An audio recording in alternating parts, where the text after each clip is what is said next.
stand in this shape. Maybe you can feel it, sense it, see it, imagine it, or draw it in any situation that comes up that you feel like you need to bend again. Then imagine this amazing shape that feels like you are in flow, you are happy, you are healthy, you can breathe and you can smile, and it is not doing any harm to your body. What if the key to unlocking your full potential isn't about adding more, but revealing what's already there? In each episode of Magnificence, host Patricia Linder guides you to reveal your natural brilliance, remove what's been stopping you, and reconnect to your authentic power. Join us as we explore how to access the magnificence that lives within us all.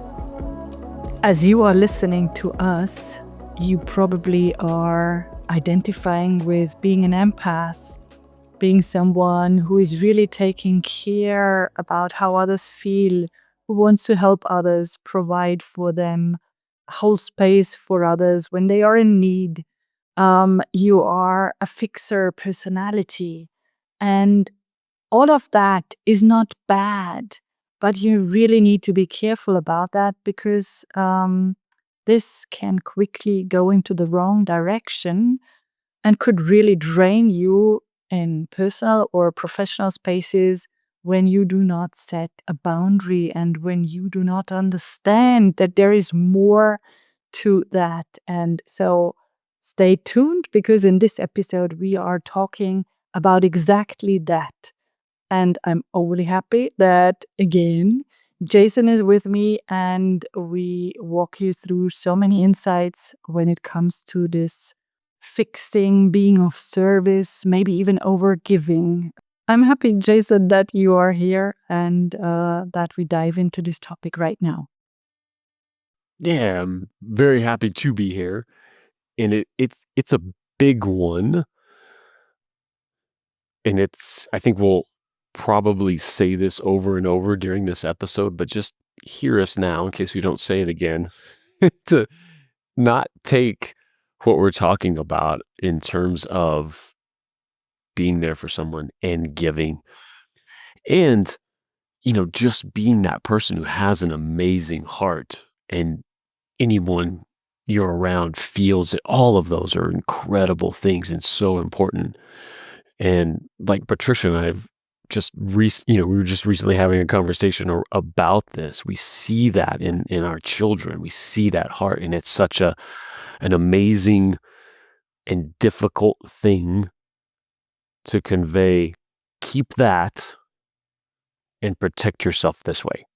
And that's really what this episode is all about, because it's so important to set that balance. And that balance is such a personal thing.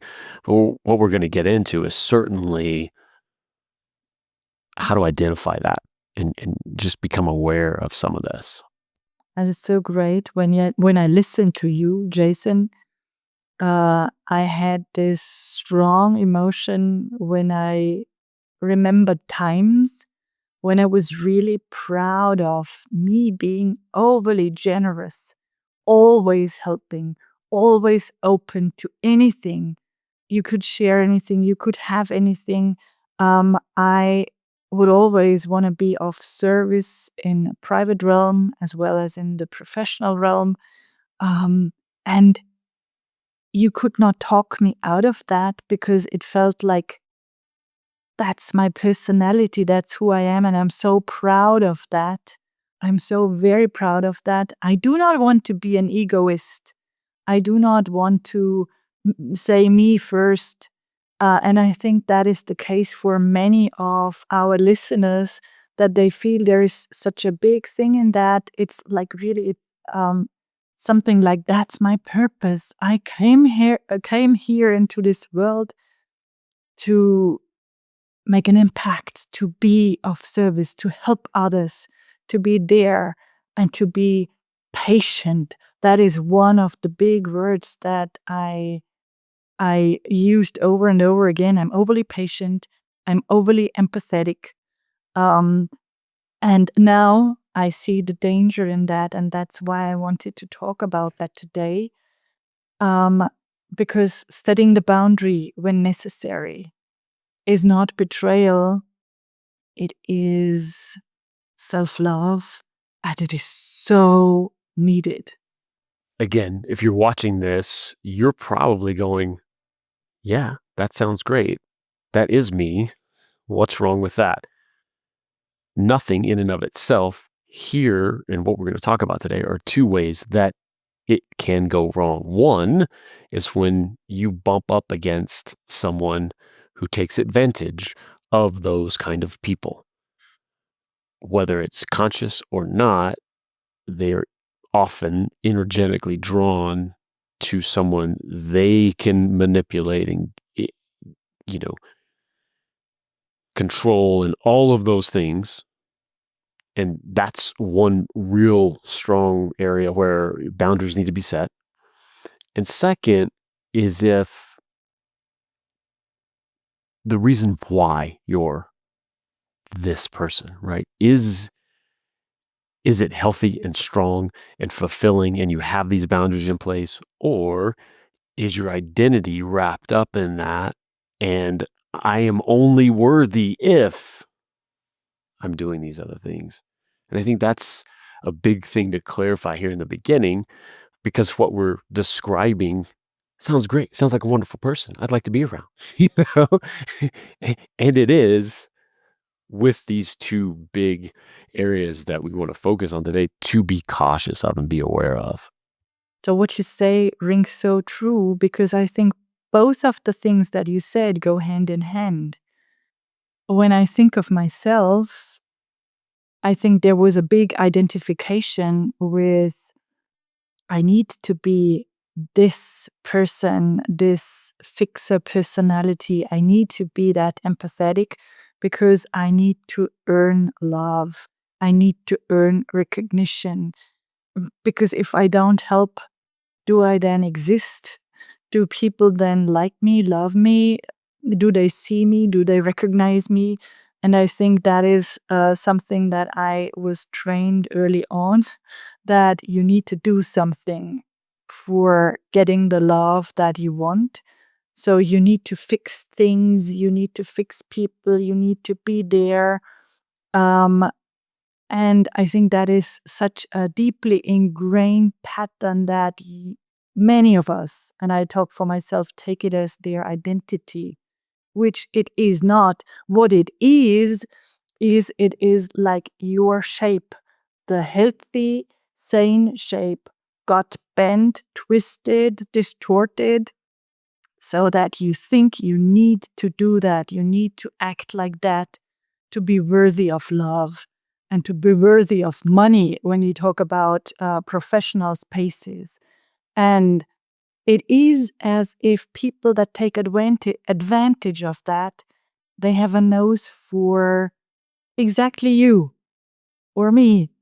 And they are spot on with getting in touch with you. And I can talk about personal relationships where I ended up being with a covert narcissist person that sucked my whole energy out, that borrowed everything that he could get just to fill his lack of lack of so many things. And I would generously give and pour into this bowl that I felt he was, but there was this big crack in him. And whenever I poured something inside of this bowl, it got swallowed and it was never enough. And I think this is exactly what needs to really be seen in this episode. It is when your distorted shape is found by someone who takes advantage of you. And that's so easy because it's all energy, and that's like a great fit. You have a purpose and they get what they want. Yeah, and it's wild because it really does happen in, certainly, romantic relationships, family relationships, in business and professional circles. I was just talking to someone the other day about this exact dynamic, that describe the scenario, and we both know 100% that there's no way on this earth that the person who was that take advantage person would ever have done that to us. Like it wouldn't have occurred. So it wasn't even a question of like, oh, how would we react? It wouldn't have happened. And I think we can all relate to that. Either we're sitting here listening to this like, this doesn't happen to me. I don't understand. I hear about this, but it never happens. Or you're like, you're hearing this like, oh, this sounds like me. But I know people who are, no one ever takes advantage of them. No one ever tries to do this to them. And again, it goes back to, I know you're describing it as that covert narcissist. I think there is a subconscious element to a lot of these folks. That doesn't mean, oh, it's not, I don't know. We can go down that road of labels and judgment and all that stuff, but I don't think there's a playbook that they're going through of like, all right, step 2. Okay, now I'm going to do this, right? It's just happening. And yes, just like all of us, when we are those young moldable shapes, they were molded probably into this narcissist shape, and haven't done anything to get out of it. But there is just this sense that happens. So I bring all that up just because I think you can, listening to this, you can sense that like, oh yeah, oh there is something to this aspect of energy and shifting, and that it's critical to first be aware of the stuff going on, and then start to try to shift out of it and get back to, as you're saying, your real shape. Yeah, and I really, so when I listen to you, I see it as an emotional gravity field, where one shape meets another, and the one shape is distorted because it is bending over, or it is twisted, or it is tweaked, and the other shape, for example, the narcissistic shape, sucks all the energy, and the empath's shape bends willingly and overgives and pours into them. So I could really literally see that shape thing in front of me of this gravity field. And we talked about that because I once said to you, I can't act like you do because we are different types of personalities. Now I need to withdraw that because I think it's not a personality thing.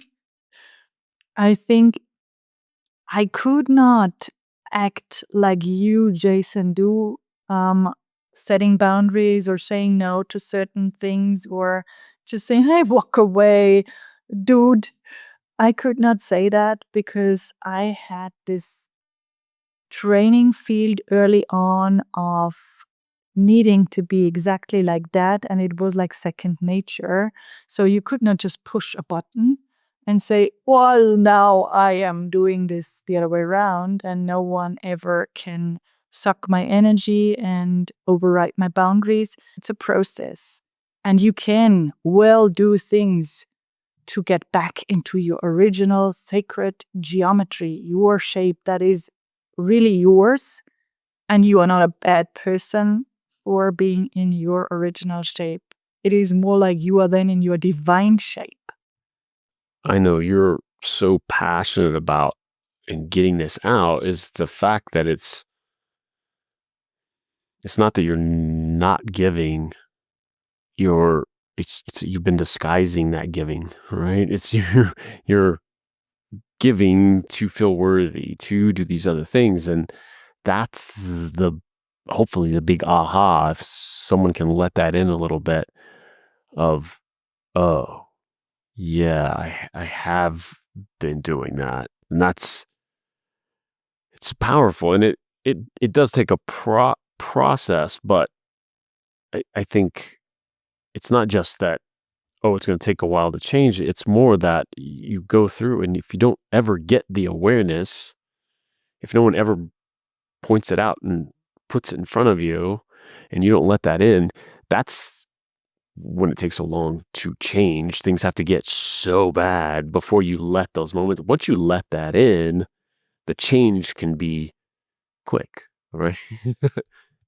Awareness is always the first step, Jason. I think awareness, but even, and you know that about myself or about me, awareness is the first step. But even with the awareness, things might not change as fast as you want them to change because you are in this distorted form. You are uh, feeling that as your second nature.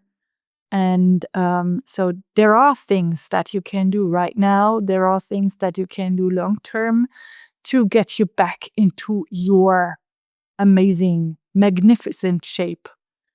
The awareness comes in here, but this is an identity that's been born from early on. So it's in the it's in your being there, that part is absolutely going to take a process, and it's going, working with the mind and the body back and forth, and oh, I'm doing this again.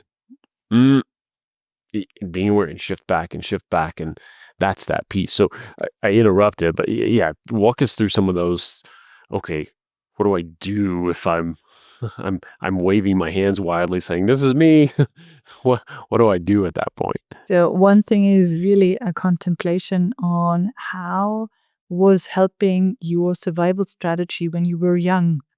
Maybe you come up with ideas, you can journal about that, you can contemplate or meditate on that. How was that your survival strategy? So you can identify that this is a false identity, that this is not who you really are. There is something below that that is already there waiting to be discovered.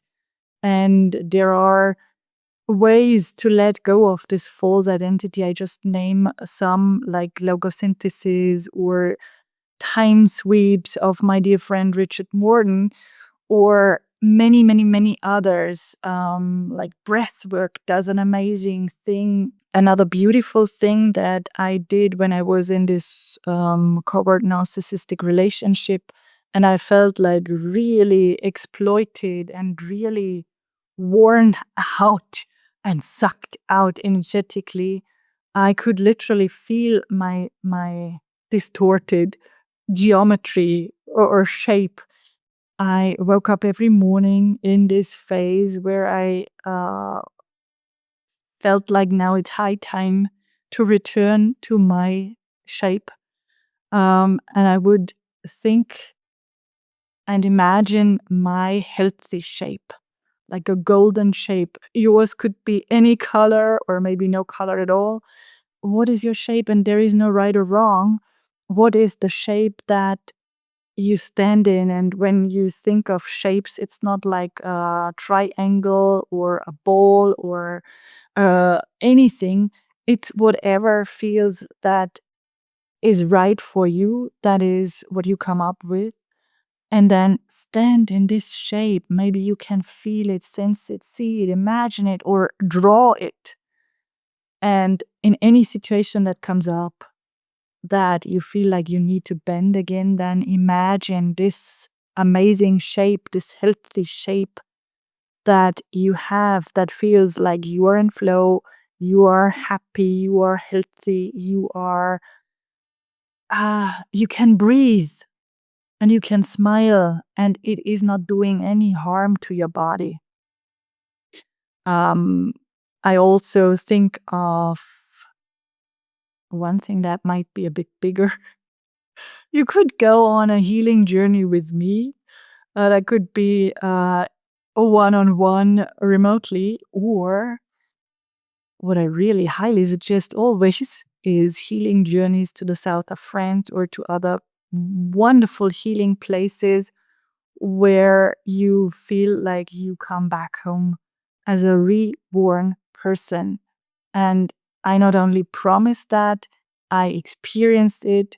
It is true that being away from your space and being apart somewhere and really being in this healing space is such a helpful thing. But of course, this is a big thing. I wanted to mention it because I know that this can change your whole life. You had mentioned to me before, like, take a 24-hour helping fast, right? And just all those places where you're in that dynamic. Maybe it's with a spouse, maybe it's with a parent who just, when you're in that cycle, and if you're in it, it. You're in the negative, oh, they're calling again. Oh, they're asking for this again. Just withhold that. What you usually give of yourself, of your energy, don't. And observe. And I think that's a powerful first step to both let in, oh, how does that feel when I do that? And what'll be fascinating is how they react. For me, I think 24 hours, okay, you should extend that, but you know, going through that, it'll be really interesting. But start with 24 hours and then say, oh, that's fascinating. I wonder what another 24 hours does for me and for them without any discussion with that other person. It's an amazing thing when you do that. Yeah. And it's not about life and death situations. Of course, then you need to help, but it's like not help when you are not being asked, not give any piece of advice when you are not being asked, not be of service when you are not being asked. It is just this need to do that. It's like an addiction to do that, just withhold that. And it works wonders. It really works wonders. And it's a very interesting experience. That's why we're here, is this awareness piece. Important topics that we come up with, things we experience. It's so important to share because that's how this whole world expands consciously, is by being able to share these things and learn something at age 25 that someone else never learns, whatever it is. And I think that's collectively moving us all forward. Yeah. I find it so important that I wanted to bring it up today in this episode, and that I even sat down and started writing a book about exactly that topic of how to return to your original geometry that is healthy, that is sane, that is not giving yourself away and exhausting yourself, and how to get out of the maze of being caught or trapped in any situation like that or any relationship like that. And I can't wait to share that with the world. But first and foremost, let's share this episode, Jason. Thank you for joining us for another episode of Magnificence. Remember, your path to success isn't about discovering something new. It's about revealing the power you already possess. If you're ready to take the next step in uncovering your own magnificence, schedule an illumination call at patricialindner.com. Make sure to subscribe to the show and join us next time as we continue exploring practical ways to unlock your natural brilliance. Until then, trust that your magnificence is already within you, ready to shine through.